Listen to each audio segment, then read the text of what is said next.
This one is Mel Brooks, Spaceballs. Oh my God, this movie is probably Was it 1987? Yeah. 1987 sci-fi comedy, Spaceballs. Oh my God, bro, this movie is jokes, bro. Bro, so this movie is one of those, I would say, cult classic comedies, spoofs, and it took the piss out of all that was popping at that time, which Yeah, was those bro. I mean, sci-fi, it's Star basically Wars. Star Wars, bro. Yeah, Star Wars, I obviously. couldn't find any enabled video skills. Excuse me? Don't do that. Why is Siri Go to talking? the Alexa app Star to manage Wars, your shut video your mouth. Alexa, shut skills your and mouth. devices. What's the other one? Star Trek, Yeah. Aliens, anything science fiction. It took the piss out, but the main premise was Star Wars. Listen, man, Mel Brooks, Rick Moranis, John Candy, Bill Pullman. This cast is insane, bro.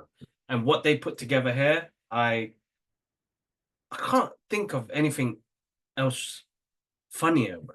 Like the Schwartz. The Schwartz. Not even the Force, the Schwartz. The Schwartz. And yogurt. And you Yogurt. But the one scene that always gets me, no matter what, it always comes back, is like, you know, when he's trying to read the pendulum, yeah. and he's like, muck, muck, muck, and he's like, you can read it. It's like, no, I'm just clearing my throat. Just like silly, like comedy like that. It's just hilarious, bro. I was busting up, man.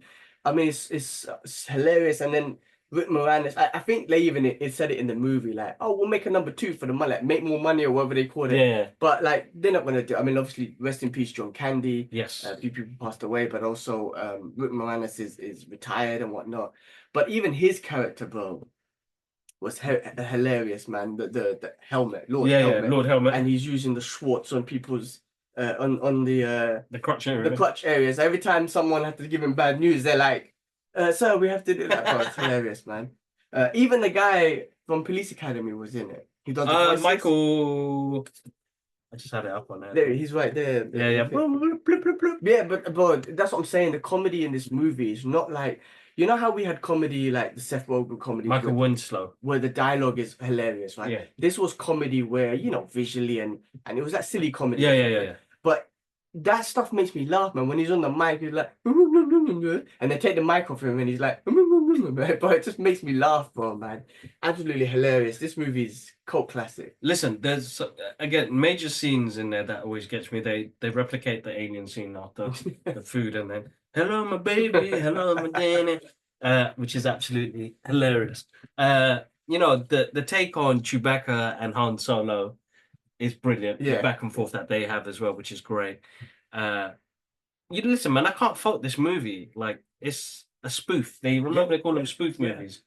So it's meant to take the piss out of the stuff that we absolutely love and adore, but kind of give respect to it as well. Like to make a movie like that, to take the piss out of it so badly is I think like somebody like George Lucas would have been like, this is brilliant. Yeah, exactly. You know, like when somebody does a spoof of me when I'm messing up my lines or something, I find it funny because I'm like, oh, you took the time because you found something funny in it. Yeah. It also, copy face. Also, what do you call it? I feel like one of the first movies that broke the fourth wall. Yes. Do you remember that scene where they're trying to find them, and they're like, oh well, let's watch the Spaceball movies, and then they watch it, and then they have that hilarious moment where they look back at the camera. Yeah, they're like, what scene is this? And it's like, no, this is happening now. Now he goes, what's now? Like, and they have this whole funny dialogue of spiders. So funny dialogue like, this is now, we're doing this right now, and he's like, when's then? And he's like, then was then. But this is that. It's just, bro, this is what I'm saying.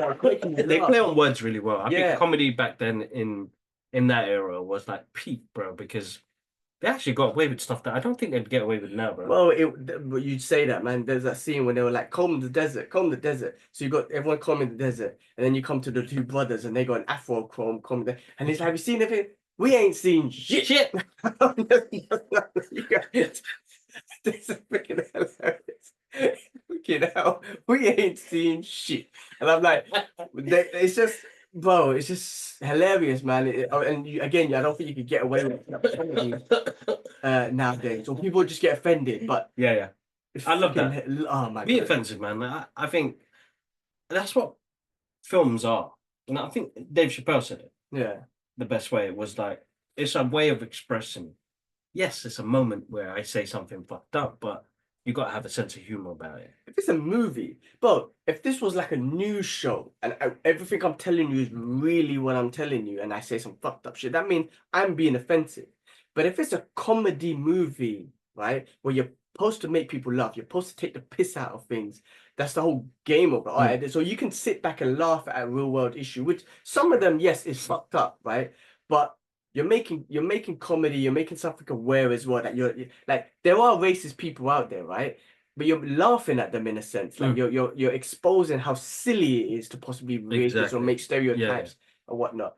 But again, this was made in the 80s, so they got away with shit and whatnot, but it's fucking hurt. When I saw that bar, I was laughing at man. Yeah, we ain't found shit. Combing the fucking desert. It's just silly. Absolutely brilliant. Absolutely brilliant. Guys, if you haven't seen Spaceballs, I heard they're looking to do, is it a remake or number 2? Oh yes, did they say number 2 or remake? It might be a remake, I think. Allow making a remake. Yeah, I mean, if Mel Brooks is not involved, then leave it alone. you know what I mean? The guy is just hilarious. And even, you know what's funny as well? Like, again, this was like, they broke the fourth wall. They were taking piss out of Hollywood. When they were looking for the Spaceballs movies, you saw tons of like old Mel Brooks movies. You saw even like Young Frankenstein. All these type of movies that there and Young Frankenstein, bro. Well, we should do that one time. That one's a great one, man. What was that scene? The eyeball dude, man. Eyeball dude is good, but there was a scene where Gene Wilder just went nuts. Which scene you talking about? I remember. There's another one in Charlie and the Chocolate Factory. It's like, you lose. But there's one in. I need to find out. Anyway, going off topic now. But Mel Brooks has an amazing collection of movies that he's directed, produced, and wrote. Spaceball is one of them, and forever be in a special place in my heart because, again, rewatchability, something that we still watch to this day now. It came out in 1987, bro. And can make you laugh. And make you laugh. Yeah. Even though you know the jokes, it can make you laugh still. So movies don't have that speciality no more. And I know this week we're certain movie like Tropic Thunder. Yes, still a funny movie that makes you laugh. You know what I mean? That worked up because it's written by a guy who's got a sense of humor. Yeah, you know what I mean. So I don't know, man. It's a difficult one, bro. Like there's gonna be the one odd movies in there. What though? I tell you what, right? With comedy and shit. Recently, Netflix done that whole man, what was it? The diss thing on that guy. What's it? Why have I gone blank, man? The football player is the most famous football player. I just watched it. David Beckham. No, man, no, the American football player. Come on, man. Why have I gone so blank for, man? But anyway, they were doing, when they cuss them, roasting. Yeah. They done a roast, and bro, it was a very offensive roast. They went all out, right? They had some great comedians on there. But apparently, yes, I heard about this. Yes, it was one of the most watched show. I think it was the most watched show on Netflix ever, right? Kevin Hart hosted it. It was the roast of come on, man. Why have I gone black? The guy's a really famous dude. I mean, obviously, I don't watch sports, especially that sport. American football player, yeah? Yeah. Roast of roast potato. Tom Brady, man. Tom Brady. And bro, like I say, they went, bro, the comedy, they took the piss out of, bro, it was comedy at its peak. Because they done like racist jokes, they done like trans jokes, gay jokes, everything jokes, bro. They didn't hold back at all. And it was the most viewed thing on Netflix, which goes to show that there is still a place for jokes and comedy, and people will sit back and laugh rather than canceling. Oh, we can't do that shit. No, make it, man, make it, and we'll watch it. You know what I mean? Listen, people, if it's comedy, you got to take it as comedy. Otherwise, don't watch it. No, yeah, that's true. I done a review on that movie with Jessica Alba that came out. It was shit. Trigger warning. I saw it. Listen, man, that was a serious movie. The beginning started off with the typical propaganda Arab Muslim terrorist shit, and I was like, this is a serious movie and you're throwing out propaganda. This ain't comedy, right? So now I get offended by that shit, like fuck your propaganda bullshit, right? But if it was a comedy movie spoof, I'd be like, all right, this is a comedy, they're gonna take the piss out of everything. Like a Hot Shots Part Duke. Bro. I would have to accept it. Yeah. But with Trigger Warning, that's a serious movie and you're doing this propaganda. First of all, the movie was shit, and then I've had enough of accepting Arabic speaking terrorist shit. Like I've had enough of that. So you see what I'm trying to say, the difference. It makes sense. And if you're gonna get offended by a comedy movie, then don't watch it. Don't watch it, yeah. But if you're gonna go in and watch a comedy, you gotta accept it for jokes. And I think that's what taking this out of me and Muslims or whatnot. If I'm watching, I'm gonna be like, yeah, this is comedy. I have to accept it. Yeah, exactly. Sense of humor. Yeah. And acceptance of what you're going in. You're not gonna go to a comedy show and think it's going to be all woke. Yeah, It's not. exactly. It doesn't work like that. No, it don't So- work like so that. And there are those that woke comedians, and if that's what you want to listen to, go listen to. go listen to that. But again, if it's a serious TED talk, for example, and they start talking some shit, then yeah, okay, but you know, that's not a joke. Now you're being offensive. Yeah. So I'm just using it as an example, man. No, exactly. Yeah. Exactly. So Exactly. yeah, comedy, Great movie. man. Comedy. Spaceballs. Check it out. If you enjoyed that clip, check the description for the full podcast episode. And while you're at it, show some love and click that subscribe and like button.